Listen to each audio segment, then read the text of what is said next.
Hi everyone. இன்றைக்கி நம்ம எம்ஜிடி stars சேனலில் ஒரு சின்ன லேர்னிங் டிப் இங்கிலீஷில் இருந்து தான் பார்க்க போகிறோம். THE இந்த வேர்டை நிறைய பேர் த அப்படின்னு ப்ரனவுன்ஸ் பண்ணுவோம், நிறைய பேர் தி அப்படின்னு ப்ரனவுன்ஸ் பண்ணுவோம். எது கரெக்டான ப்ரனன்சியேஷன் அப்படிங்கிறது தான் இந்த வீடியோவில் பார்க்க போகிறோம். தி ஆக்சுவலி ரெண்டுமே கரெக்டான ப்ரனன்சியேஷன் தான். பட் எந்த இடத்துல இந்த வேர்ட் வருது அப்படிங்கிறத பொறுத்து தான் ப்ரனன்சியேஷன் மாறும். நம்ம எல்லாருக்குமே வவ்வல் லெட்டர் நல்லாவே தெரியும். ஏ, இ, ஐ, ஓ, யூ. இந்த 5 லெட்டர்ஸை தான் வவ்வல்ஸ் அப்படின்னு சொல்கிறோம்.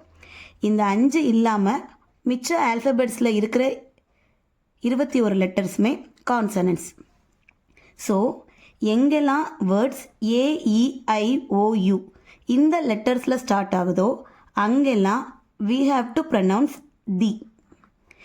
வவ்வல்ஸ் இல்லாமல் கான்சனன்ட்ஸ் முன்னாடி கான்சனன்ட்ஸோட வேர்ட் ஸ்டார்ட் ஆச்சுன்னா அங்கெல்லாம் we have to pronounce த.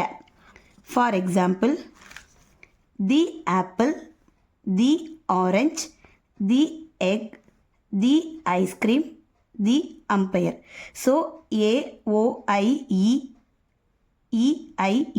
எல்லாமே வவல்ஸ். ஸோ இங்கே எல்லாமே THE இந்த வேர்டோட pronunciation the. The ball, the fan, the mat, the mountain, the zebra.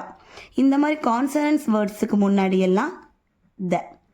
So இந்த வீடியோ உங்களுக்கு யூஸ்ஃபுல்லாக இருந்துச்சுன்னா நம்ம எம்ஜிடி ஸ்டார்ஸ் சேனலை மறக்காமல் சப்ஸ்கிரைப் பண்ணிக்கோங்க. உங்கள் ஃப்ரெண்ட்ஸ் கூடயும் ஷேர் பண்ணுங்கள். Thank you all.